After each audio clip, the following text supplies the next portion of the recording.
नमस्कार मित्रों, जय जय श्री सीताराम। मित्रों, मैं आज अपने ज्योतिष चैनल में आपको ज्योतिष सीखने की जो प्रारंभिक वीडियो हैं और उसमें जिस सूत्र से हम जिन सूत्रों को याद कर कर ज्योतिष सीख सकते हैं उसके बारे में मैं आपको बताऊंगा। मित्रों, आगे ज्योतिष में बहुत सारे सूत्र हैं। वैसे देखा जाए तो ज्योतिष में बहुत सारी शाखाएँ हैं, जैसे लाल किताब है, वर्ष फल है, अंग ज्योतिष है और हस्ताक्षर विज्ञान है, सामुद्रिक शास्त्र है और भी बहुत सारी ज्योतिष की विधाएँ हैं जिनके माध्यम से हम ज्योतिष सीखते हैं। परंतु मित्रों, अगर देखा जाए तो सबसे प्राचीन और जो वैदिक ज्योतिष है वो सबसे प्राचीन है। वैदिक ज्योतिष लाल किताब में केवल एक ही लग्न पे स्थित होकर पूरा फलादेश किया जाता है, परंतु वैदिक ज्योतिष में 12 लग्नें होती हैं और 12 लग्नों में भी अलग अलग जो ग्रह बैठे होते हैं उनके अनुसार फलित किया जाता है। उनकी भी दृष्टियाँ हैं, उनका षड्बल है और उन सबको विचार किया जाता है। तो वैदिक ज्योतिष में बहुत सारे रास्ता होने के कारण लोग वैदिक ज्योतिष सीखते तो हैं, लेकिन आगे जाके उसमें कन्फ्यूज होकर भूल जाते हैं या उसको छोड़ देते हैं। तो इसी संबंध में मैं बात करता हूँ कि ज्योतिष के संबंध में हमको कौन सी पुस्तकें लेना चाहिए, कौन सी पुस्तकों से हमको अध्ययन करना चाहिए। तो मित्रों, सबसे बढ़िया पुस्तक है मित्रों हमारा पंचांग।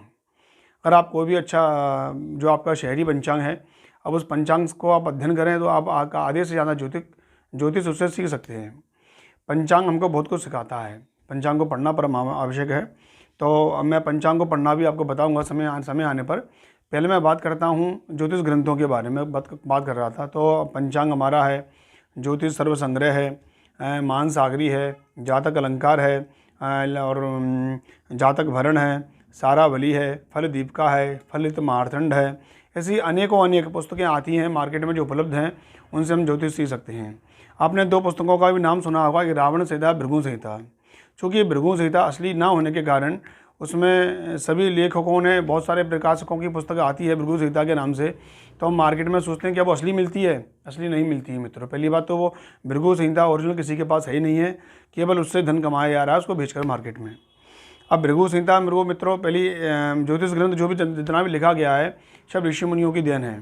तो एक बार क्या हुआ, भृगु ऋषि बैकुंठ में गए भगवान विष्णु की परीक्षा लेने कि ये सरल हृदय हैं या नहीं हैं, इनका स्वभाव कैसा है। तो भगवान विष्णु के महापर लोक में जब बैकुंठ में गए तो भगवान विष्णु अपने शैया पर लेटे हुए थे और लक्ष्मी जी उनके पैर दबा रही थी। भृगु ऋषि ने देखा कि मेरे जाने से इन्हें ना तो मुझे प्रणाम किया ना ही मेरा स्वागत सत्कार किया। तो भृगु ऋषि को बड़ा क्रोध आया।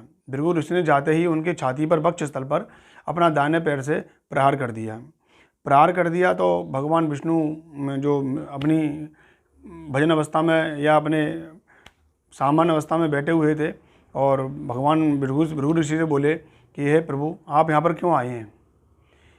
मेरा राक्षसों का वध करके, दैत्यों से, दानवों से युद्ध करके मेरा हृदय बहुत कठोर हो गया है और मेरा कठोर हृदय आपने मेरे कठोर हृदय पे अपने कोमल चरणों का प्रहार किया। कहीं आपके कोमल चरणों में किसी प्रकार की चोट या क्षति तो नहीं हुई? भगवान भृगु ऋषि से बार बार माफ़ी मांगने लगे। भृगु ऋषि बहुत प्रसन्न हुए और तो उनको सरलता देखकर बहुत ही प्रसन्न हो गए। यह सब लक्ष्मी जी देख रही थी। माँ लक्ष्मी जी ने देखा कि मेरे पति का अपमान ये ब्राह्मण कर रहा है, उनको बहुत ही क्षोभ हुआ, बहुत ही बुरा लगा। उन्होंने तुरंत भृगु ऋषि से कहा कि हे ब्राह्मण, मैं तेरे को श्राप देती हूँ, मैं तेरे घर पर या किसी भी ब्राह्मण के घर पर नहीं जाऊँगी। तो और माता ने श्राप दे दिया और भृगु ऋषि वहाँ शांत रहे कुछ देर तक। फिर बोले कि हे माता, कि मैं तुमसे तो मैं डरता ही नहीं हूँ, तुम तो वैसे भी चंचला हो, एक जगह ठहरती नहीं हो।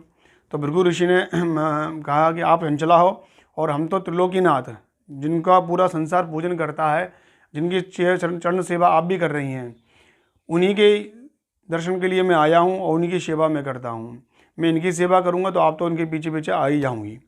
फिर भृगु ऋषि ने कहा, हे माता, अगर तूने सभी ब्राह्मणों के लिए ऐसा श्राप दिया है तो हे माता, मैं एक ऐसे ग्रंथ की रचना करूँगा जिस ग्रंथ को कोई भी ब्राह्मण अगर पढ़ेगा तो वह ब्राह्मण विद्वान होकर और भूत भविष्य और वर्तमान का ज्ञाता होकर और धन से परिपूर्ण हो जाएगा, यानी आप उसके पास जाने के लिए मजबूर हो जाऊंगी। तो भृगु ऋषि ने फिर वहाँ से निकल जाने के बाद एक अद्वितीय ग्रंथ की रचना की जिसे भृगु संहिता कहते हैं। भृगु संहिता के नाम से वो ग्रंथ तीनों लोकों में प्रख्यात हुआ है। उस ग्रंथ की ख्याति दिनों दिन बढ़ने लगी। विष्णु पुराण इत्यादि में यह कथा आती है, उस ग्रंथ की ख्याति सभी जगह बढ़ने लगी। फिर क्या हुआ मित्रों, एक बार भगवान शंकर जी ने इस ग्रंथ के बारे में सुना कि भृगु ऋषि का फलादेश बहुत ज्योतिष में बहुत ही अच्छा है और वो भविष्य की बातें, वर्तमान की बातें, भूतकाल की बातें बता देते हैं। तो भगवान शंकर जी ने भृगु ऋषि की परीक्षा लेने के लिए उनको कैलाश पे बुलाया। तो कैलाश पर जब वो गए तो शंकर जी ने पूछा उनके बारे में। शंकर जी ने कहा कि हमारे बारे में बताइए। तो भृगु ऋषि ने सब कुछ बता दिया। फिर उन्होंने कहा कि आप माता पार्वती के बारे में बताइए कि वो इस समय कहाँ हैं, क्या कर रही हैं। तो उन्होंने वो भी बता दिया कि पार्वती इस समय स्नान कर रही हैं। तो शंकर जी ने कहा कि अगर ऐसी विद्या का सामान्य व्यक्ति के पास या सामान्य मनुष्य के पास अगर शास्त्र पहुंच जाएगा तो अर्थ का अनर्थ हो जाएगा, क्योंकि मनुष्य भाग्य को जान लेगा तो संसार का जो विधान ब्रह्मा जी ने लिखा हुआ है सब कुछ बदल जाएगा। तो शंकर जी ने उस ग्रंथ को कीलित कर दिया, अर्थात साबित कर दिया, भृगु ऋषि को श्राप दे दिया कि आपका इस ग्रंथ का कहा हुआ कभी झूठा कभी सच्चा होगा, और वो ग्रंथ कीलित कर दिया गया। वैसे शंकर भगवान ने सभी ग्रंथ, चाहे वो तंत्र मंत्र यंत्र के कोई भी पाठ इत्यादि हो, शंकर जी ने कीलित कर रखे हैं, क्योंकि कलयुग में मनुष्य उसका दुरुपयोग करेगा वरना, क्योंकि मनुष्य स्वार्थी होता है, हर प्रकार से अपना स्वार्थ सिद्ध करने के लिए हर काम को, हर प्रयास को करने का प्रयास करता है। तो मित्रों, भृगु संहिता आज के समय में वो उपलब्ध नहीं हो पाती है, तो हमको चाहिए कि हम भृगु संहिता के चक्कर में ना पड़ के प्राचीन और भी ग्रंथ हैं उन ग्रंथों का पालन करें, उनको पढ़ें तो बहुत अच्छा रहेगा। मित्रों, मैं बात करता हूँ ज्योतिष के विषय में, आगे चलते हैं। तो मित्रों, सबसे पहले हमको क्या सीखना चाहिए? मित्रों, सीखने के लिए आप ज्योतिष के मैंने कहा ना कि वैदिक ज्योतिष में बहुत सारे मार्ग हैं। आप किसी भी मार्ग से पहुँचोगे, लेकिन पहुँचोगे उसी जगह जहाँ आपको गंतव्य पे जाना है। तो मैं राशियों से प्रारंभ करता हूँ। वैसे नक्षत्र से भी प्रारंभ कर सकते हैं, लेकिन मैं राशियों से प्रारंभ करके आपको ज्योतिष के बारे में बताऊँगा। मित्रों, कुल मिलाकर 12 राशियाँ होती हैं। जैसे बोर्ड पर लिखा हुआ है कि मेष, वृष, मिथुन, कर्क, सिंह, कन्या, तुला, वृश्चिक, धनु, मकर, कुंभ और मीन, ये 12 राशियाँ होती हैं। और इन 12 राशियों के नंबर भी क्रमशः होते हैं। मेष राशि का 1 नंबर, वृष राशि का 2 नंबर, मिथुन राशि का 3 नंबर, ऐसे ही क्रम से 12 राशियों के सीरियल नंबर हैं। और ये नंबर इनके काफ़ी काम आते हैं, आपको आगे इसके बारे में बताएंगे। जैसे अगर मैं आपसे पूछूं कि वृश्चिक राशि किस नंबर पे आती है, तो वृश्चिक राशि 8 नंबर पे आती है। मकर राशि किस नंबर पे आती है? मकर राशि 10 नंबर पे आती है। आपको इसी प्रकार से इनके नंबर भी याद रखना है। अब मित्रों, हर राशियों के एक ग्रह स्वामी होते हैं। राशियों के ग्रह स्वामी होते हैं। जैसे मेष राशि का स्वामी मंगल है, वृष राशि का स्वामी शुक्र है, मिथुन राशि का स्वामी बुध है, कर्क का चंद्रमा, सिंह का सूर्य, कन्या का बुध, तुला का शुक्र, वृश्चिक का मंगल, धनु का गुरु, मकर का शनि, कुंभ का शनि और मीन का गुरु। इसमें राहु केतुओं की गणना नहीं की गई है, केवल इसमें सभी ग्रहों की 2-2 राशियां हैं, सूर्य और चंद्रमा को छोड़कर। सूर्य चंद्रमा की केवल एक ही राशियां हैं। कर्क राशि चंद्रमा की है और सिंह राशि सूर्य की है। मित्रों, पहली बात तो आप अपना नाम से विचार करें कि हमारा नाम किस राशि से बना हुआ है और हमारी राशि का स्वामी कौन है। तो ये राशियों का क्रम इसी प्रकार से देखते हैं। इसके आगे चलते हैं। मैं आपको शॉर्टकट में ज्योतिष के सूत्र प्रणाली बताने का प्रयास करूंगा, तो आप ध्यान से सुने और ध्यान से समझने का प्रयास करें। आपको अगर समझ में नहीं आता है तो कमेंट में अपनी राय अवश्य दें।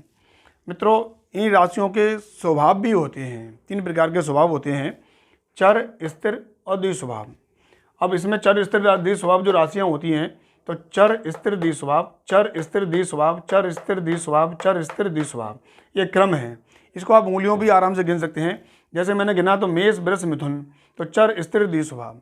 आपसे पूछा जाए कि मकर राशि कौन सी राशि है, चर है, स्थिर है, द्विस्वभाव है, तो मेष, वृष, मिथुन, कर्क, सिंह, कन्या, तुला, वृश्चिक, धनु, मकर। मकर चर राशि है। इस प्रकार से आप उंगलियों से गिन के ये राशियों का प्रकृति जो है कि आप आराम से बता सकते हैं।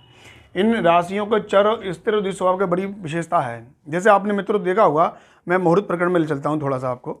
आपने देखा होगा दीपावली का पूजन करते हैं तो पंडित जी कहते हैं कि स्त्री लग्न में हमको पूजन करना चाहिए। तो स्त्री लग्न कौन सी होती है मित्रों? वृष लग्न, सिंह लग्न और कुंभ लग्न और आपके वृश्चिक लग्न, ये 4 लग्न स्त्री लग्न होती हैं। स्त्री लग्न में पूजा करने से लक्ष्मी हमारे यहाँ स्थिर रहती है, अर्थात स्त्री लग्न में जो भी काम प्रारंभ करेंगे वो स्थिर रहेगा, द्विस्वभाव में चलता रहेगा, रुकेगा भी, और चर में काम प्रारंभ किया जाए तो वो चलता रहेगा लगातार।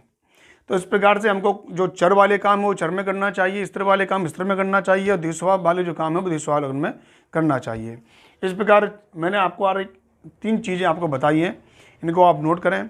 मित्रों, आप अगर अपनी कुंडली दिखाना चाहते हैं, मुहूर्त जानना चाहते हैं, कुंडली मिलान बिल्कुल बढ़िया तरीके से जानना चाहते हैं, कुंडली मिलान के बारे में, वैदिक विधि विधान से कर्मकांड पूजा पाठ इत्यादि करना चाहते हैं, तो आप मेरे दिए हुए व्हाट्सएप नंबर पर मुझे संपर्क कर सकते हैं।